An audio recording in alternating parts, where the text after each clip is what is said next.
Hey everyone, as part of our financial literacy programs that we have, we want to make sure that we provide education and information on all of the different realms of financial services, but more importantly, just financial literacy in general, right? And one of the topics that we need to really be better at as far as educating the younger generations is how credit cards work or the credit system works, right?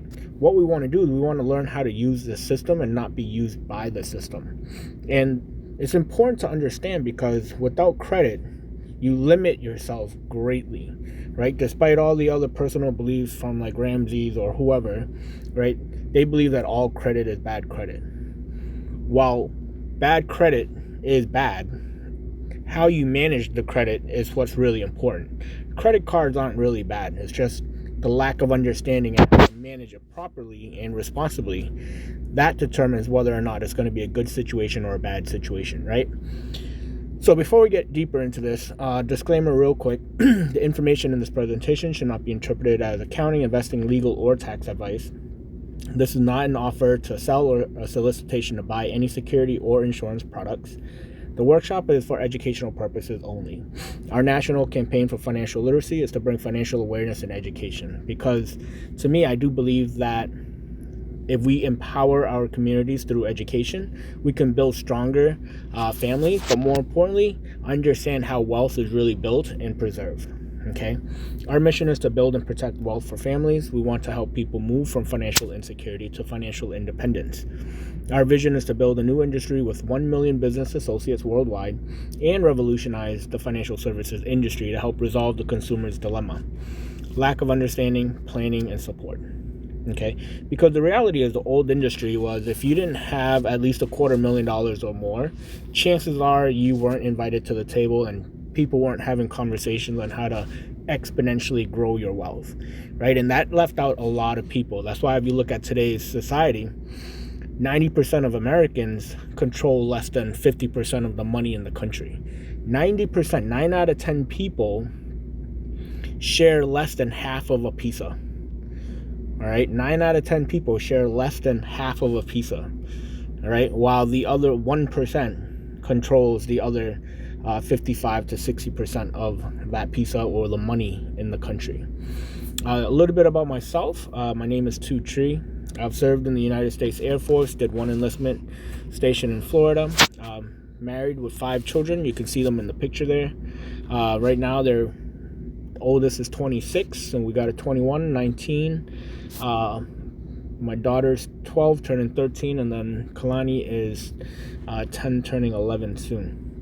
I graduated out of Clark University with business management, and then came back after the military to get a psychology degree out of UMass Lowell. In career-wise, I've been in a few corporate Fortune 500 companies, always in management and operations specifically. I joined the financial literacy campaign back in 2018, and since then, I look at money very, very differently, right? And the reason why I joined the financial literacy campaign back then was our oldest was going to college. We realized that we were making good money, first in the family to get a list of these accomplishments, but we couldn't afford to send her to college, or at least a college of her choice. And then, we had 4 other kids right behind her, and at that time we also got into rental properties, and we realized that we had a lot more to protect and a lot more to manage. So that really drew me into the financial service industry because I really wanted to make sure that I protected everything that we built up to that point. And from the moment of learning all of that, I realized how important this is for everyone. Because without having money, there was never a need to explore the financial service industry, so I didn't know what I didn't know. And through the process of joining workshops and talking to people that have been in the industry for 15, 20 years, I realized there was just so much more to money than just going to work, paying the bills, buy a stock here and there, right? There was just so much more to it that everyone should really take time and make the effort to learn. If you look at this, we live in one of the wealthiest countries in the world, yet so many people are struggling to make ends meet. I mean, nowadays it's not even an accomplishment to make six figures. You know, if you make $100,000 a year, you're still living paycheck to paycheck, right? And we live in one of the wealthiest countries in the world, and we see so many families that are struggling week after week, right? There's always too much month at the end of the money. So we realize that we must identify and break the impulsive consumer mentality that today's influencers create, these marketing agencies create. They're willing to put out millions of dollars worth of advertisements and marketing just so we could spend billions of our dollars that we don't have, right? I mean, it's no surprise. You can almost turn to anyone to see that people buy things that they don't need with money they don't have to impress or fit into a group of people that they might not even like, right? So we must monitor our spending habits and learn how taxes can really help instead of hurt. And I say this because, a lot of people try to avoid paying taxes, and what they don't realize is that actually hurts them later on in retirement when it comes to Social Security. In America, the real opportunity is understanding how businesses work and capitalism works, because the tax laws favor business owners, right? And I say the land of opportunity in America really wasn't to come here and work for somebody else. Anyone that has a W-2 job knows that you're sacrificing and giving away 40, 50, 60 hours of your life to a company or to a job that doesn't really appreciate you the way you think they do. And before you could even touch your check, before you could even spend any of the money that you've already gave the time for, government's going to take their taxes out of it, and then whatever is left over usually goes right out the door with the bills, right? Rent, mortgage, utilities, water, heat, groceries, gas, right? So by the time your check even clears, most of it is already out the door, because we live in a country where we know how to make money, yet we spend and then we try to save, right? So we need to kind of reprogram that and rewire that, so that way we learn how to pay ourselves first, so that way we save, we make the money, then we save first, right? At least pay yourself first from the paycheck, and then spend whatever is left over. Because I guarantee you, if we gave you $1,000, $10,000, you'll find something to spend it on, right? And that's the problem, is that today everything is available and everything is just too convenient. So we want to create an awareness so that people can start preparing to buy, right, instead of rent. And a lot of that really comes down to understanding how credit works, right? So when you look at it, when you have someone like a Dave Ramsey, despite what he, the influence that he has on people, he doesn't believe in credit cards. So let me ask you, if you have a kid 18 years old and you only allow them to have one credit card and you raise them to live off of cash, and he finds, a good partner, have children, they get married, and then at 30 years old they want to buy a home, what kind of credit will he have to qualify for a $500,000 or $700,000 loan? Right? House prices aren't $15,000 like the way it used to be, $20,000 like the way it used to be.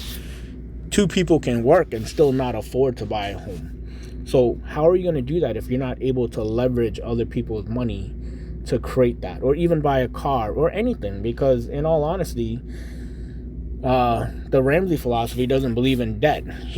Mortgage might be the biggest debt that, they'll quote unquote approve, but the reality is it hurts people more. It hurts the community more than it helps. The only benefit of Ramsey, and I'm not bashing it, it's just the philosophy or the understanding, or even the,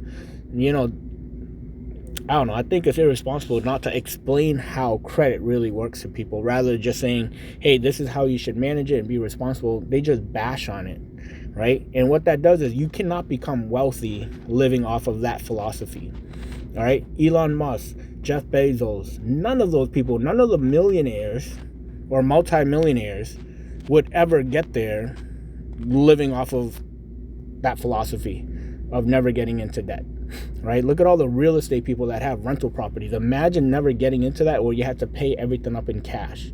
That's very unrealistic.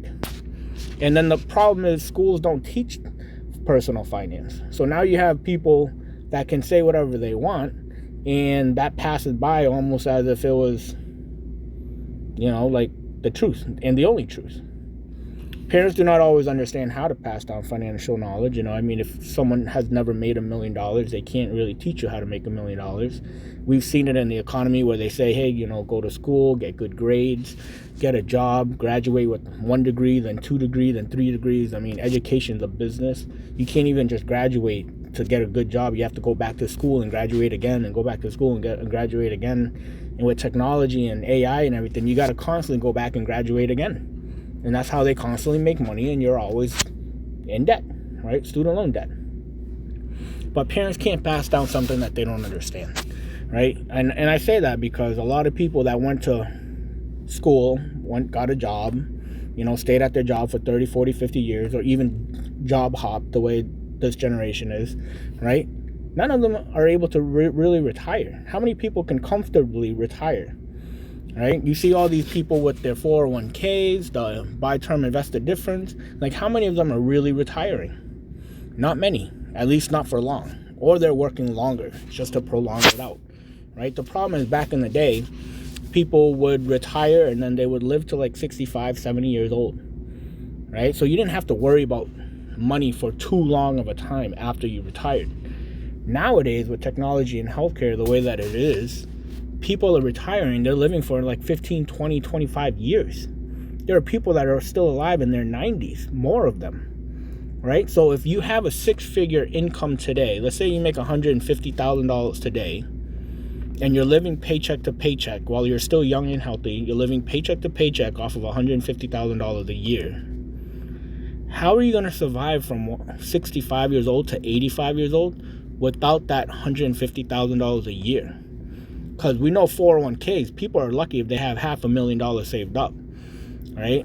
People are lucky if they have anything close to even $1 million won't last you in retirement based off of the 4% rule, right? Because $1 million at 4% return, you're getting $40,000 a year, but people are struggling at $100,000 a year. How is $40,000 a year really going to help, right? And then we see the Social Security dwindling down. Not enough people working to pay into it, right? So there's all different types of issues. The problem is most people used to turn to banks for financial information, but there's many different, in the financial service industry, there's many different lanes, avenues, streams, right? And they'll only talk to you about what benefits them. Not so much as benefits you, they're only going to talk to you what benefits them. A bank's going to talk to you about high yield savings, CDs. They're going to talk about debit, credit card, savings accounts, right? They're not going to talk about where to really put your money. I mean, anything. All right, and let me take a step back. High yield savings, CDs, great, but that guaranteed 4 or 5% that they're giving you pretty much tells you that you're just going to break even. Okay, and I say that because if you join one of our workshops to see the math play out, let's say you make 5% raise a year. Okay, you get a 5% raise a year. I don't know too many companies that actually do that. Most people might be lucky if they get $1 extra per hour. But let's say you get a 5% raise every single year. Okay, after income tax of 25%, out of that $5, you're taking out $1.25 just to pay into taxes. Okay, what makes it worse is that inflation on average is about 3% a year.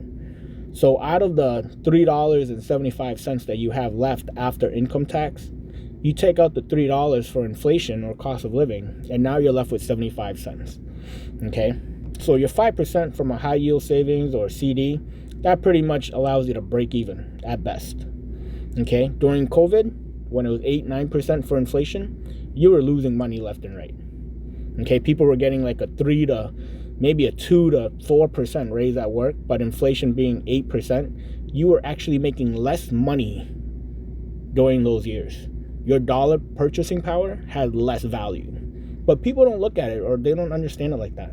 And banks aren't going to explain this to you because they want you to open another checking account. They want you to get their credit card, loan for a mortgage through them, right? Auto loan through them, whatever it is, because they're going to they understand compounding interest and rule of 72. So what they're going to do, they're going to take the money that they're giving you basically nothing for to let someone else borrow it at 6-7% for a mortgage or a personal loan, or they throw it into their credit card and let someone else owe 20-30% on interest to them while they give you less than 1% back in your savings checking account, right? So this awareness on financial literacy and how credit cards work, how banks work, how interest rates, compounding interest rates work. It needs to be introduced at a younger age, so that way they're able to be a lot more conscious when they're making these decisions. Okay? And it's really an opportunity to prepare the future generations for financial literacy, because most of us didn't really have this available to us while growing up. So now let's get into credit cards. Of consumer debt, credit cards is only fourth of the debt, okay, within the country. A lot of people thought it'd be worse. I mean, a lot of people feel it, but mortgages is number one, student loans is number two, auto loans is number three, and then credit cards fall in fourth place, right? And a lot of that is just due to mismanagement of credit. We need to understand how our credit score is determined, right? And how to leverage money through the credit cards from these banks. Believe it or not, you can borrow money from your credit card at 0%, right? And put it as a down payment on a house that you intend to fix and flip, right? I probably wouldn't do it on a house that I want to keep, but I would do it for a house that I want to fix and flip, but that's not what we're going to talk about right now, right? Average household credit card debt is about $5,000 to $15,000. I think a lot of families carry into $12,000 to $15,000 of credit card debt month by month. Average credit card holder has at least 2.7, which is really low. When someone asks me, hey, how many credit cards should I get? Someone that's 18, I tell them that you should have at least 10 to 20 credit cards. In your first year at 18, you should try to get 5, right? Because after I explain how the credit score is determined, you'd understand why you would want to have at least 10 credit cards, okay? Credit cards are neither good or bad. It all depends on how responsible you are as a user and how you manage it. If you're responsible, you could do almost anything, right? And the important thing is not being controlled by your spending habits.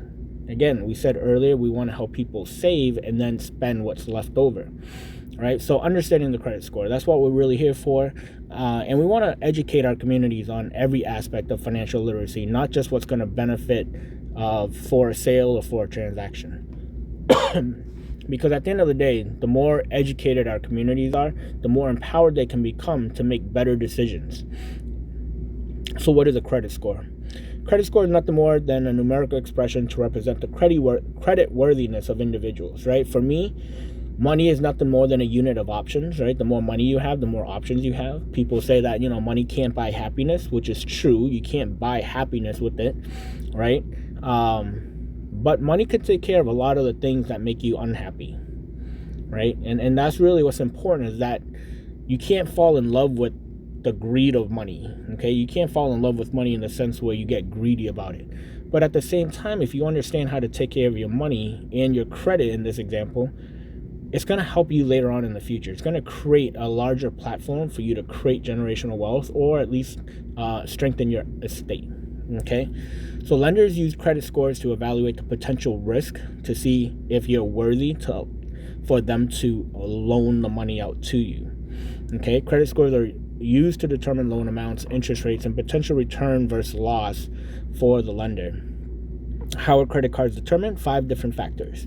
Okay, payment history is going to count up for 35%. Credit usage is going to be 30%. Credit age is 15%. The account mix is 10%. And then the inquiries will be the last 10%. And this is how they determine your credit score.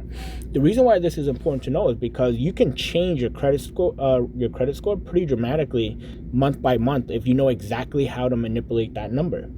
Now, again, credit scores are only important if you're going to buy something major.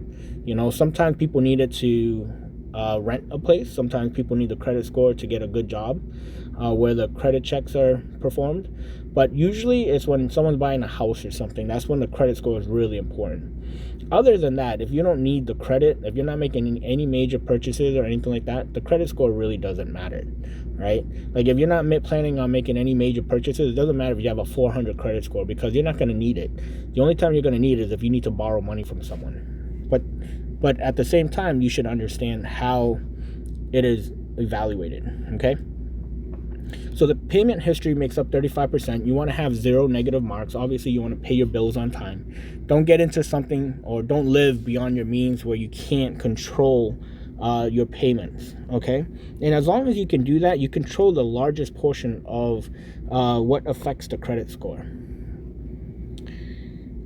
Tracks all, so under payment history, they're going to track all your payments, credit card, loan, cars, student loans, mortgages, everything, right? It's public record, so a lot of people, they're going to check it. Again, as a tenant, you want to check to make sure that you're, as a landlord, you're going to want to do a credit check to make sure your potential tenants are in good standing, so that way they don't bounce anything when it comes time to pay for the rent, right? You want to check if they have bankruptcies, collections, or any lawsuits against them. Any missed payments, if you're running tight, you can call the credit card companies and try to work with them. Sometimes you can call credit cards and ask for a lower interest rate, and they'll temporarily reduce the interest rate for like 6 months. I used to do that with Capital One all the time, and they would reduce the interest rate from like whatever it is to like 12%, 11-12%, right? Sometimes they run promotional deals where they offer you 0% for 18 months, 24 months, whatever that may be. And I've used that a lot of times for velocity banking when I was originally using it to burn down my mortgage or the principal in my mortgage, right? So understanding how it works, you can actually allow the credit cards to actually work for you, so that way you can maximize either the returns or maximize your situation, right? So payment history, 35%. You want to make sure that you make the payments on time, stay in the green. Easy way to do it, as long as you are living below your means and not getting in over your head when it comes to debt. Ratio of good accounts and bad accounts, how many, again, it's going to be determined by how many late payments you have. The second largest impact on your credit score is going to be the credit usage. And this is important because 30 is not the new 20, right? As we age, we want to say 30 is the new 20. Life actually starts at 30, believe it or not. You're usually established in your career. You're able to understand what fun really is and not just go out and be irresponsible. But when it comes to the credit usage, 30% is where you want to remember. So you want to stay under 30% of each credit card availability, and then you also want to stay 30% under your total availability. Okay, so on the example on the right, the total credit limit is $122,000, right? The current usage is at 23%, which keeps it under that 30% mark. If you really want to boost your credit score, then just burn down the debt and get it under 10%, and you'll see a big increase the month after or 2 months after when it calculates it through, right? And there's two ways that you can stay under 30%. Okay, one way is pay more, like whatever you owe. Let's say if you have $1,000 credit card limit, you want to be under 300. Pay more so that you're under that 300 mark. Okay. The other way to stay under 30% is to request a credit line increase. So let's say you owe $400 on that $1,000 card, but all your money's tied up and you can't make that extra $120 payment to bring you under 300, right? What you could do is try to call them and see if you can get a credit line increase, right? So if they increase your credit from $1,000 to $1,500, now that $400 falls right below the 30% mark, right? And at the same time, it also gives you more available credit. Keep in mind, you do want to be responsible. It doesn't mean that you can spend more money, okay? So yes, there's ways to strategically manipulate this, but you also don't want to be so irresponsible that it's going to cause you to get into more debt, all right?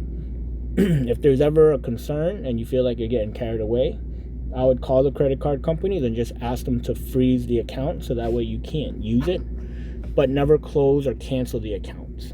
Okay? The reason being is because what you don't want to do is you don't want to reduce your total credit limit, okay? And you also don't want to affect your credit age. So again, credit usage, you want to stay under 30%. And this is a total of 30% of your score. So if you keep this in the payment history in good standings, that's 65% of your score already. Okay.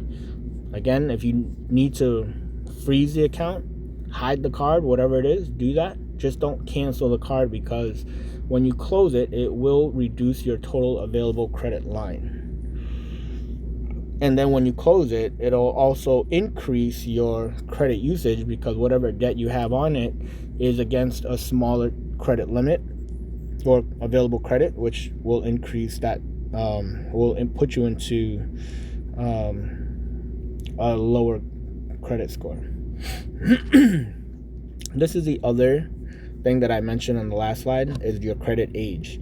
And this is 15% of your score, right? If you take a look over there in the picture, my Express card at the mall is my oldest card. It's 19 years old.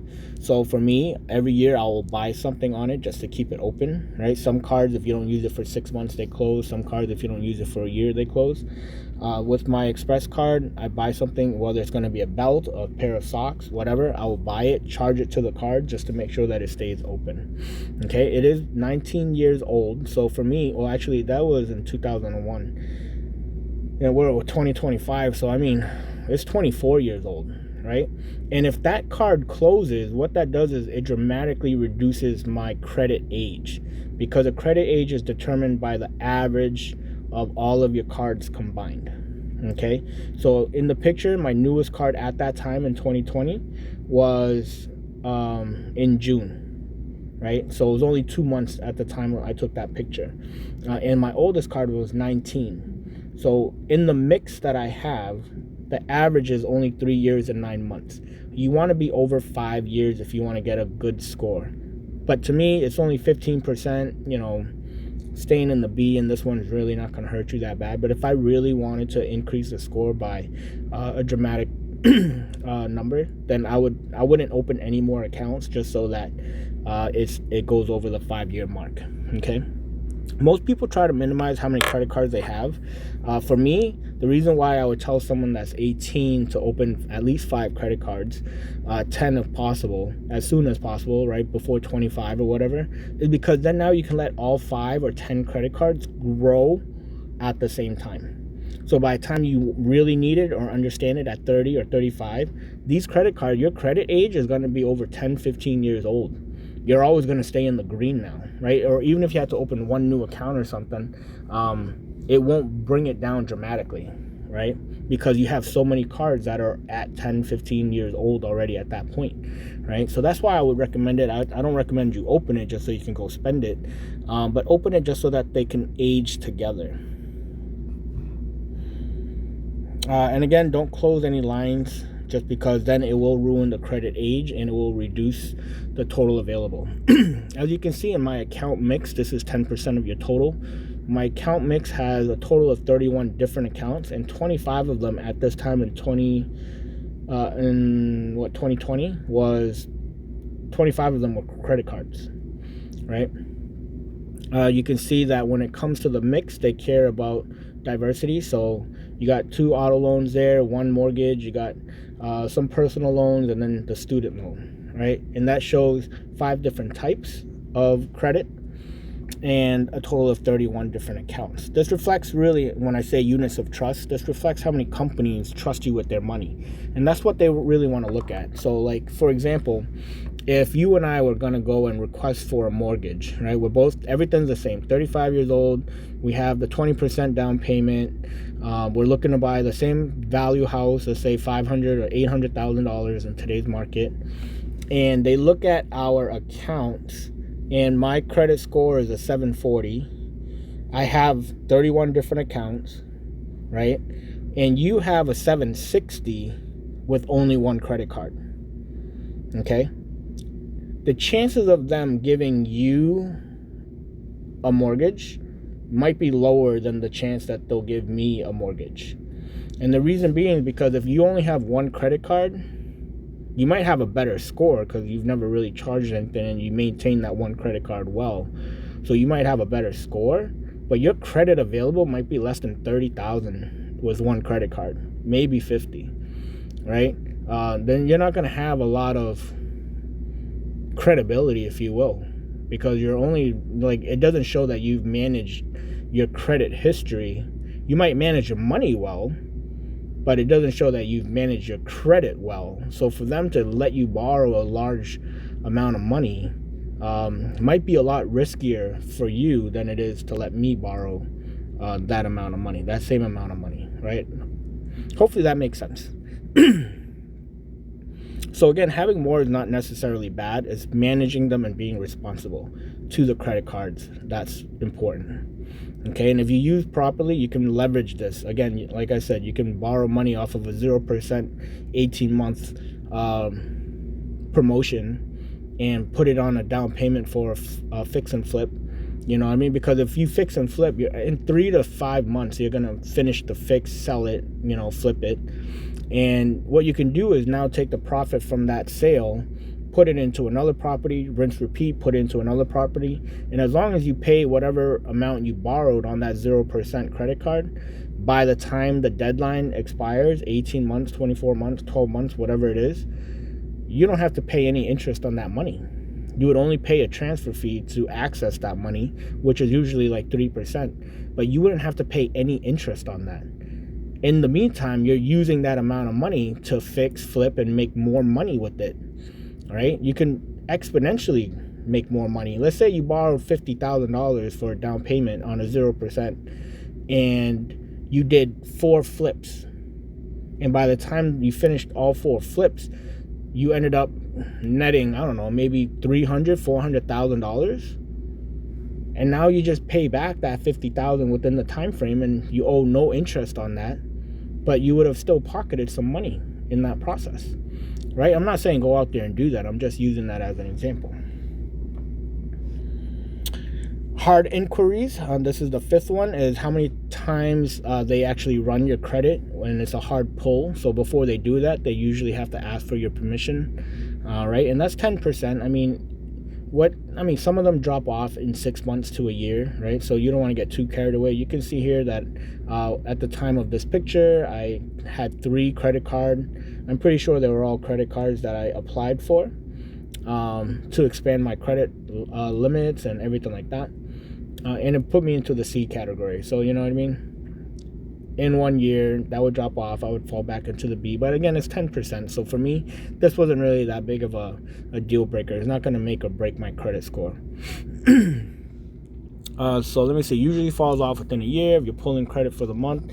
You want to maximize that. I think you have like a 14-day window. So if I apply for 1 credit card, anything that I apply to, as long as it's a credit card or the same type of account, will count in that 1 pull, right? So, a pull might happen when you're trying to open new phone lines, sometimes when you're requesting for credit limit increases or for new credit cards.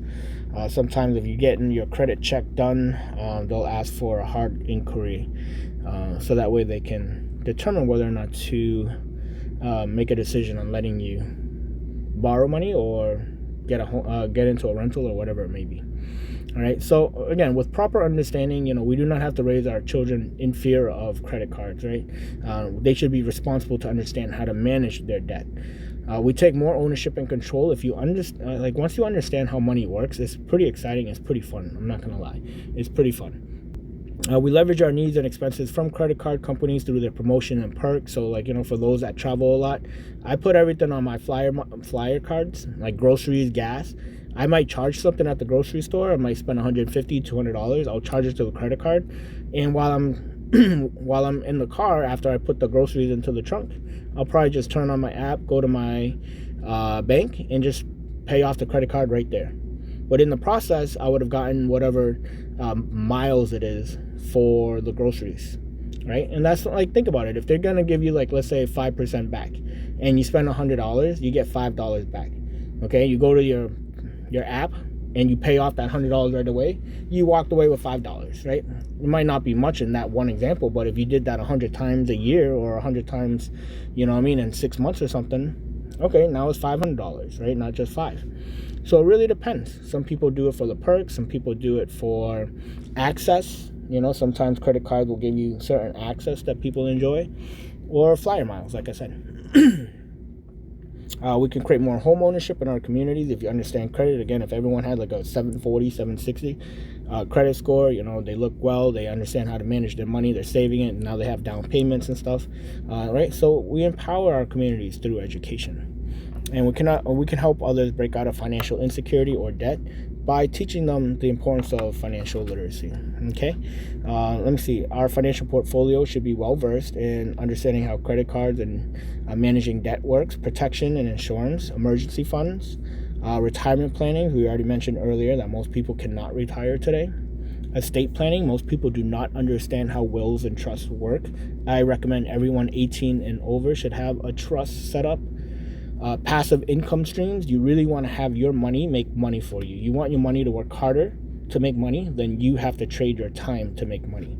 Because if you have to trade your time to make money, you're never going to have enough money, because we don't have enough time, right? We get sick, we go on vacations, there are events, right? You never have enough time because we only work 8 to 10 to 12 hours a day, 16 if you're doing 2 full-time jobs. But you can't do that forever. But if your money is making money for you, then it can make money while you're sleeping, while you're on vacation, while you're resting and recovering, while you're at a birthday, while you're at a football game with the kids. It's going to be making money for you. So we have to understand how to teach people to allow their money to make money for them. Real estate and real estate investments, long-term care. Again, we mentioned earlier in the beginning that people are living longer.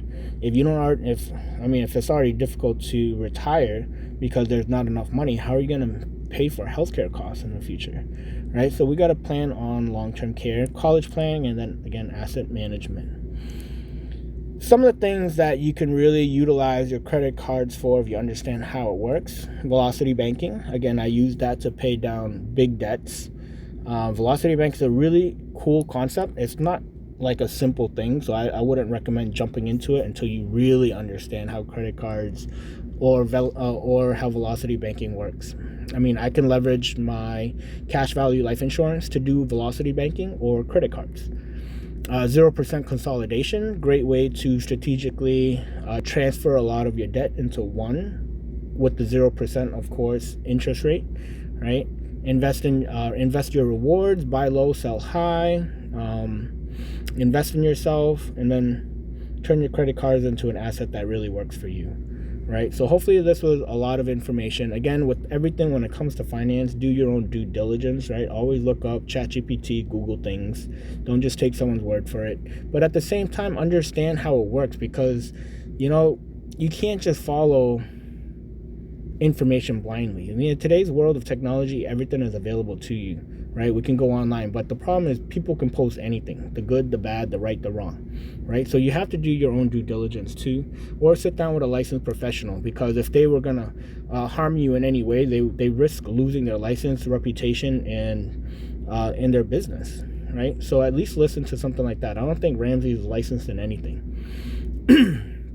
But more importantly, understand how it works, because if not, you're just going to listen without really understanding how to manage things yourself, right? But that is all.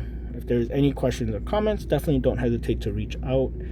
But more importantly, this is something that we need everyone to actively make effort towards when it comes to financial literacy. It's too easy to just go by the day and not really pay attention to our money or our finances. And the problem is, if you don't understand how money works, it's easy to panic and stress yourself out over something that, could be either solved or fixed within a few months, right? Like if my credit score goes down, I know how to fix it. So I'm not going to panic and overreact. It's kind of like the stock market. When people have too much money in the stock market and they crash, people panic and they sell. And now what you did was you've captured the losses, right? Those that have seen the market go up and down, up and down, up and down, when the market crashes, they either stay calm and collected or they buy more, right? But at the end of the day, applied knowledge is power. So not only do we need to learn about these things, we should practice and actually apply it, right? Thank you for your time. Hope that was informational.